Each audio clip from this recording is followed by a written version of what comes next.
Bonjour chers élèves, je suis Mostafa Tomi, professeur en génie mécanique au lycée Ibn Sina Mahdiya. Alors pour cette séance, je vais vous présenter un cours destiné pour les 4e années sciences techniques. Ce cours il est encadré par M. Tarshoun Hadi, inspecteur général de la spécialité génie mécanique. Alors le cours il est intitulé Analyse fonctionnelle interne d'un produit. Alors l'objectif de la séance est le suivant. Alors, l'analyse fonctionnelle interne d'un produit, notre objectif, c'est quoi?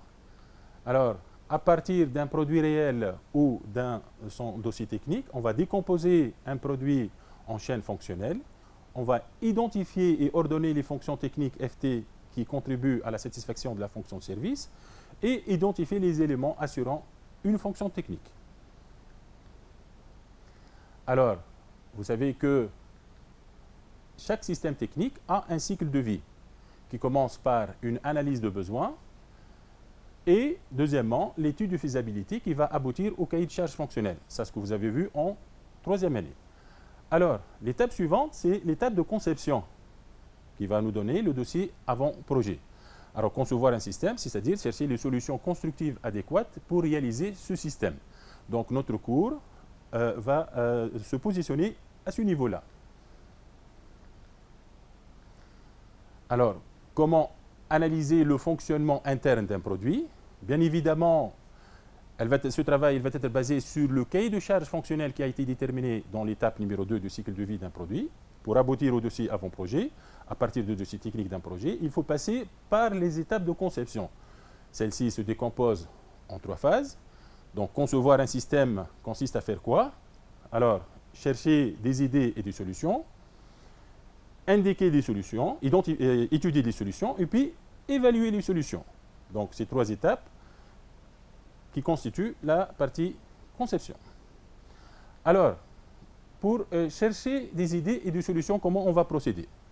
Donc, on va passer par, après la décomposition des fonctions de service, il faut chercher au maximum les solutions possibles permettant de satisfaire chacune des fonctions de service. Ne figer aucune solution avant d'analyser toutes les fonctions et combiner toutes les solutions. C'est-à-dire, pour chercher des idées et des solutions, on va commencer à chercher des solutions pour chaque fonction, combiner toutes les solutions et sélectionner les solutions. Alors, notre travail va se trouver à ce niveau-là. Le cours qu'on va le faire, c'est à ce niveau-là. C'est la recherche des solutions pour chaque fonction. Alors, chercher des solutions pour chaque fonction. Pour chercher le maximum de solutions, il est nécessaire d'utiliser un outil permettant de réaliser et de visualiser ce cheminement. Cet outil est appelé le FAST, signifiant Function Analysis System Technique, que l'on peut traduire par technique d'analyse fonctionnelle et systémique. Donc, le FAST, c'est une abréviation, comme vous voyez. C'est un outil qu'on va utiliser pour exprimer nos idées pour réaliser un système technique. Alors, le modèle FAST se présente sous la forme d'un arbre fonctionnel établi à partir de la fonction globale ou d'une fonction de service, en répondant aux questions pourquoi, comment et quand. Donc, pour réaliser ce diagramme FAST, on va poser à chaque fois 3 questions. Pourquoi cette fonction doit être assurée, comment et quand. Alors, comment utiliser le FAST? Comme j'ai dit tout à l'heure, l'utilisation de l'outil FAST consiste à répondre aux 3 questions suivantes. Pourquoi? Cette question concerne les fonctions précédentes. La réponse commence par pour, c'est-à-dire on va le voir par la suite, elle va nous permettre de revenir en arrière au niveau du diagramme FAST. Comment? Cette question s'adresse à la fonction suivante. La réponse commence par on. Et la dernière question, quand cette question s'applique à une ou des fonctions situées au même niveau, la réponse commence par simultanément. Comme vous voyez dans ce schéma, alors donc ici on a une fonction. Alors, pour revenir à la fonction précédente, on pose la question pourquoi. La fonction suivante, on pose la question comment. Et au même niveau, on pose la question quand. Alors, choisir la chaîne fonctionnelle optimale. Alors, la phase de recherche et des solutions relatives aux fonctions service, en utilisant l'outil FAST, conduit à plusieurs cheminements ou chaînes fonctionnelles. Donc, vous voyez, lorsqu'on va chercher le maximum de solutions, on va trouver plusieurs chemins, comme vous voyez dans cet exemple. Alors, la comparaison et l'évaluation des chaînes fonctionnelles conduit à identifier la chaîne le mieux adaptée dite chaîne fonctionnelle optimale. Par exemple, ici, en faisant la comparaison et l'évaluation, etc., on a pris la décision de choisir comme chaîne fonctionnelle celle-ci, par exemple. Alors, ça, c'est la chaîne fonctionnelle optimale qu'on a choisie. Alors, on va appliquer donc cette analyse fonctionnelle interne pour un système que vous l'avez dans vos laboratoires de 4e sciences techniques, qui est un micro-tour-Gelin. Alors, c'est un système automatisé, commandé par un micro-ordinateur. Ce dernier, il nous permet de réaliser des pièces de révolution. Alors, vous voyez ici, on vous donne la photo du système et le dessin en 3D de ce dernier. Alors, on donne le dessin en 3D du mécanisme d'entraînement des chariots croisés ci-contre, la pièce fixée dans le mandrin et entraînée en rotation par un moteur de la broche, les deux chariots transversal et longitudinal commandés par des moteurs pas à pas et guidés en translation par une forme en queue d'arente permettant à l'outil de se déplacer suivant deux directions perpendiculaires. Donc vous voyez ici, on a la pièce qui est fixée au niveau du mandrin, elle va être entraînée en rotation. Ça, c'est l'outil qui va assurer l'usinage de la pièce. Comme vous voyez, il est fixé au niveau du porte-outil. Et on a deux chariots, un premier chariot transversal qui va nous permettre de faire une opération de dressage et un deuxième chariot longitudinal, on appelle aussi le traînard, qui nous permet de réaliser une opération de chariotage. Alors, vous avez dans vos livres d'activité le dessin de l'ensemble du chariot transversal du micro-tour-Gelin à la page 50. Si vous voulez, si vous avez vos livres d'activité, donc vous pouvez suivre au même temps, simultanément, le dessin et le travail qu'on va le faire par la suite. Alors, comme vous voyez ici, on a le dessin représenté en 3 vues, la vue de face, la vue de droite en coupe AA et la vue de dessus. Donc ici, vous avez un moteur pas à pas. Ça, c'est le porte-outil, la pièce 6. L'outil qui va faire l'usinage, il est fixé au porte-outil. Ici, on a un système de transformation de mouvement qu'on va le voir par la suite. Et comme vous voyez, le porte-outil, au cours du fonctionnement, il va être guidé en translation en utilisant une forme en queue d'arente. Alors, faire l'analyse fonctionnelle externe du micro-tour. Alors, vous voyez ici, on a, à partir de l'extrait du diagramme d'interaction ci-contre, vous voyez ici notre système, le micro-tour, il va mettre en relation deux éléments du milieu environnant, qui est l'utilisateur et la pièce de révolution, qui va être usinée.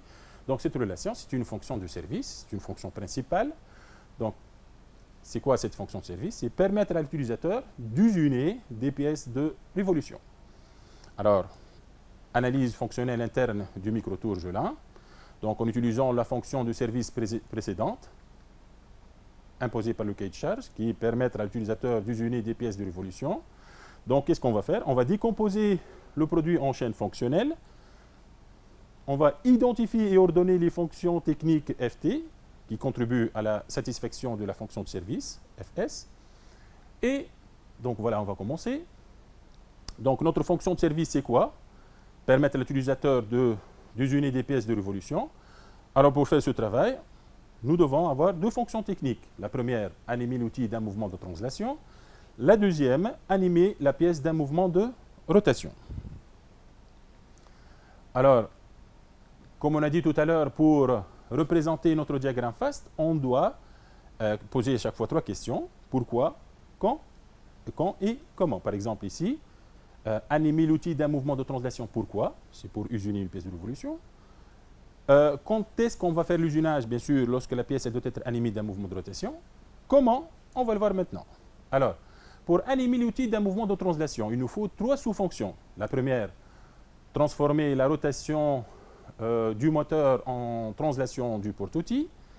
La deuxième, guider le porte-outil en translation. Et la troisième, il faut fixer l'outil sur le porte-outil.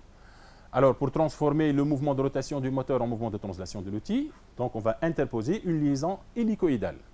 Comme vous savez, dans une telle liaison, on a deux éléments principaux plutôt, une vis et un écrou. Alors, la fonction technique FT1111, assurer la rotation de la vis d'entraînement et assurer la translation de l'écrou. Alors, pour assurer la rotation de la vis d'entraînement, il faut que ce dernier, c'est-à-dire la vis, doit être liée à l'arbre moteur. Comment on va faire ça? Si vous revenez à votre dessin d'ensemble à la page 50, vous allez remarquer que la liaison a été réalisée par un accouplement rigide constitué par un manchon cylindrique et deux vis de pression. Pour guider la vis en rotation, comme vous voyez, la vis elle est en contact avec l'écrou. Alors ce centrage, il va permettre le guidage en rotation. Donc on a un contact direct avec le taraudage de l'écrou. Alors pour assurer la translation de l'écrou, donc ici on a lié l'écrou au porte-outil. Alors la solution qui a été adoptée, c'est par un ajustement avec serrage, c'est-à-dire l'écrou qui est en bleu, il est inséré dans le porte-outil avec un ajustement serré H7M6 ou bien H7P6. Alors, pour guider le porte-outil en translation maintenant, il faut prévoir une forme prismatique. Donc d'après le dessin d'ensemble, vous avez vu dans la vue de côté, on coupe. Le guidage est réalisé par une forme en queue d'arande. Aussi, on a prévu un dispositif de réglage du jeu dans le dessin d'ensemble. Alors, fixer l'outil sur le porte-outil, comme vous voyez ici, l'outil il est inséré dans une rainure et puis le maintien en position a été réalisé par 3 vis de pression. Donc, la solution adoptée pour satisfaire cette fonction, c'est une rainure en forme de U plus 3 vis de pression. Donc, comme vous voyez, dans notre diagramme FAST, on a 3 parties, les fonctions de service, les fonctions techniques et les solutions nécessaires pour satisfaire les fonctions techniques. Alors, la suite de l'activité, donc on va compléter le schéma cinématique de notre micro-tour Gelin. Compléter le schéma cinématique en précisant l'emplacement de chaque fonction technique figurant dans le diagramme FAST précédent. Alors ici, on a le moteur électrique, ça c'est l'arbre moteur, ça c'est la vis de manœuvre. Ces deux éléments sont liés par un accouplement constitué par un manchon de plus de vis de pression. Ça c'est la fonction technique FT11111. Et puis on a lié l'outil au porte-outil en utilisant une liaison de castrement par une rainure en forme de U de 3 vis de pression. C'est la fonction technique FT11121. Puis on a interposé une liaison hélicoïdale pour transformer la rotation du moteur en translation du porte-outil. Cette liaison hélicoïdale, c'est la fonction FT111. Et finalement, on a le guidage en translation du porte-outil par rapport au traînard, qui est la fonction FT12.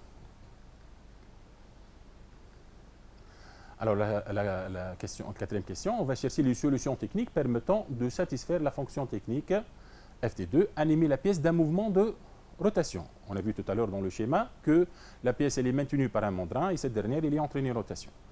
Alors, on va identifier la chaîne fonctionnelle optimale, adaptée à la fonction FT2. Alors, tout à l'heure, on a vu que la fonction de service, c'est permettre à l'utilisateur d'usiner des pièces de révolution. On a étudié ensemble la fonction technique FT1. Maintenant, on va s'intéresser à la fonction technique FT2, animer la pièce d'un mouvement de rotation. Alors, pour satisfaire cette fonction, animer la pièce d'un mouvement de rotation, on doit animer le mandrin d'un mouvement de rotation et puis fixer la pièce sur le mandrin. Alors, pour animer le mandrin en rotation, il faut transmettre le mouvement de rotation du moteur à la broche. Il y a un moteur qui va entraîner le mandrin en rotation, c'est le moteur de la broche. Et puis, il faut guider la broche en rotation et lier le mandrin à la broche. Alors, vous voyez, pour transmettre un mouvement de rotation, selon la disposition des arbres, la broche et l'arbre du moteur sont parallèles et éloignés, comme ils peuvent être rapprochés, comme ils peuvent être dans le même prolongement, c'est-à-dire alignés. Alors, dans le premier cas, qu'est-ce qu'on peut adopter comme solution technique pour transmettre le mouvement de rotation entre les deux arbres qui sont éloignés? Alors, on peut adopter comme système transmission par poulie et courroie, et on utilise dans ce cas une courroie crantée pour assurer l'asservissement en position. Et on peut utiliser aussi un système pignon et chaîne, c'est une transmission par obstacle. Alors, si les arbres sont rapprochés, on peut adopter comme solution des engrenages cylindriques extérieurs. Et lorsque les arbres sont alignés, on peut accoupler directement l'arbre moteur à la broche en utilisant un accouplement rigide ou bien élastique selon le choix. Alors, pour guider la broche en rotation maintenant, la même chose, on peut adopter 3 solutions constructives, soit par palier lisse, c'est-à-dire la broche va être en contact direct avec le bâti, soit par coussinets, qui vont subir l'usure due au frottement au cours du fonctionnement, soit par des roulements. Bon, dans notre situation, la solution qui a été choisie, c'est par du roulement, puisqu'on a des grandes vitesses de rotation, etc. Et on cherche la précision aussi. Alors, pour lier le mandrin à la broche, on a utilisé un contact de forme cylindrique, plus un appui plan, plus 3 vis, pour fixer le mandrin à la broche. Maintenant, pour fixer la pièce au mandrin, on va mettre la pièce en contact avec le mandrin, ce qui va nous donner un contact de sur une surface plane, un appui plan, et puis le maintien en position va se faire par les trois morts. Alors, on va passer à une activité ou bien une application de consolidation. Alors, le système qu'on va l'étudier, c'est un poste automatique de perçage et de taraudage. Alors, on vous donne le schéma fonctionnel de notre système. Alors, ci-contre est représenté un poste automatique de perçage et de taraudage. Il permet d'effectuer des perçages et du taraudage sur des pièces de dimensions différentes. Il comporte 3 postes. Alors, le poste numéro 1, il nous permet de percer des pièces. C'est le poste de perçage. Le poste 2, il permet le taraudage des pièces. C'est l'unité de taraudage. Et le poste 3, trier des pièces selon les dimensions. C'est le poste de tri. Donc, vous voyez ici, on a un vérin et des tapis roulantes. Donc, selon les dimensions des pièces et les capteurs qui vont être actionnés, donc on va sélectionner ou bien trier les pièces. Alors, dans cette activité, donc, on va s'intéresser au poste de taraudage, c'est-à-dire le poste 2. Alors, on vous donne ici le dessin d'ensemble du poste de taraudage. Donc, vous voyez, il y a plusieurs parties. On va le découvrir ensemble. Alors, l'opération du taraudage est exécutée à l'aide d'un outil d'usinage qu'on appelle le tarot. C'est la pièce repère 1. Alors, pour assurer sa fonction, le taraudage doit être animé de 2 mouvements combinés, un mouvement de rotation et un mouvement de translation. C'est-à-dire, pour réaliser un taraudage, le tarot doit être animé simultanément de 2 mouvements, rotation et translation. Alors, le système responsable d'animer le tarot en mouvement est composé de plusieurs parties. Alors, la partie 1, c'est un moteur électrique 22 équipé d'un inverseur. Donc, vous voyez ici dans le dessin d'ensemble, vous avez un moteur électrique muni d'un système d'inversion de sens de rotation. La partie 2, l'organe de transmission présent dans la zone A, c'est un accouplement par adhérence, c'est un limiteur de couple. Il va transmettre le mouvement avec sécurité.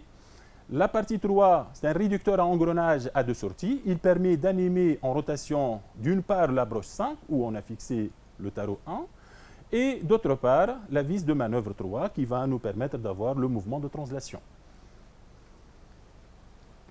Alors la partie 4, un système responsable de la transformation du mouvement de rotation de la vis de manœuvre 30 en un mouvement de translation de l'unité de taraudage. Donc ici, on a un système de transformation de mouvement qui est représenté ici au niveau de la coupe CC. Donc ici, on a un guidage en translation par forme queue d'aronde et on a un système de transformation de mouvement par système vis écrou. Alors, on va commencer par faire l'analyse fonctionnelle externe de notre système. Alors, la partie 2, qu'est-ce qu'elle nous permet de faire? Donc, elle nous permet de tarauder des pièces. Donc, ça, c'est la fonction de service. L'analyse fonctionnelle interne de l'unité de taraudage. Alors, en utilisant la fonction de service précédente, c'est-à-dire tarauder des pièces, on va identifier les solutions techniques employées par le concepteur pour assurer la fonction principale FP. C'est-à-dire, nous, on va se baser maintenant sur le dessin d'ensemble d'une unité de taraudage afin de décrire ce qui a été adopté par le constructeur pour réaliser ce système. Et cette description, on va le faire sous forme d'un diagramme FAST. Alors, la fonction principale de notre sous-système, l'unité de taraudage, c'est tarauder une pièce. Alors, pour faire ce travail, on a dit qu'il faut avant tout une première fonction FT1, c'est transmettre le mouvement de rotation à l'arbre intermédiaire 34. Donc, de l'arbre moteur, on va transmettre le mouvement de rotation à l'arbre intermédiaire 34. On va voir comment on va faire ça. Et puis, la fonction FT2, assurer la rotation du tarot. Et la fonction FT3, assurer la translation du tarot. Comme j'ai dit tout à l'heure, pour faire une opération de taraudage, il nous faut 2 mouvements, un mouvement de rotation et un mouvement de translation combiné. Alors, on va commencer par la première fonction technique FT1, transmettre le mouvement de rotation à l'arbre intermédiaire 34. Alors, comment on va faire ça? Comme d'habitude, on vous donne le dessin d'ensemble. Alors, le FT11, transformer l'énergie électrique en énergie mécanique. On a dit qu'on a un moteur muni d'un inverseur de sens de marche qui va transformer l'énergie électrique fournie en énergie mécanique de rotation. Donc, c'est le moteur 22. Transmettre le mouvement de l'arbre moteur 23 à l'arbre intermédiaire 14. On va utiliser un limiteur de couple constitué par les pièces 16, 17, 18, 19, 20 et 21. Alors, pour transmettre le mouvement de l'arbre intermédiaire 14, l'arbre primaire 14 à l'arbre intermédiaire 34, comme vous voyez ici, on a utilisé un engrenage cylindrique extérieur 11 et 31. Et puis, le guidage en rotation de l'arbre intermédiaire 34, il est réalisé par deux roulements, 32 et 33. Donc ça, c'est ce qui concerne le diagramme FAST relatif à la fonction technique FT1.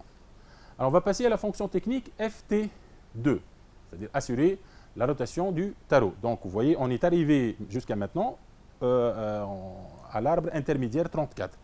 Alors, pour transmettre le mouvement de l'arbre 34 à la broche 5, donc ici, comme vous voyez, on a utilisé un deuxième engrenage constitué par les deux roues dentées, roues cylindriques à denture droite 34, 8. Et puis, pour guider en rotation la broche 5, on a utilisé deux roulements type BC 7, 10.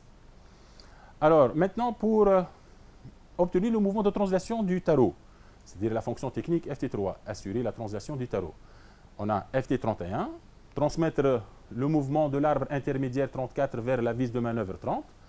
Alors ici, comme vous voyez, on a utilisé un autre engrenage cylindrique extérieur constitué par les deux roues dentées 25 et 26. Vous voyez que la roue 26 elle est un peu plus large que 25 puisqu'on a un mouvement de translation. Donc la roue 26 ne va pas se déplacer tandis que tout le reste va avancer. Donc pour maintenir le contact entre les dents, on a pris une roue dentée un peu plus large.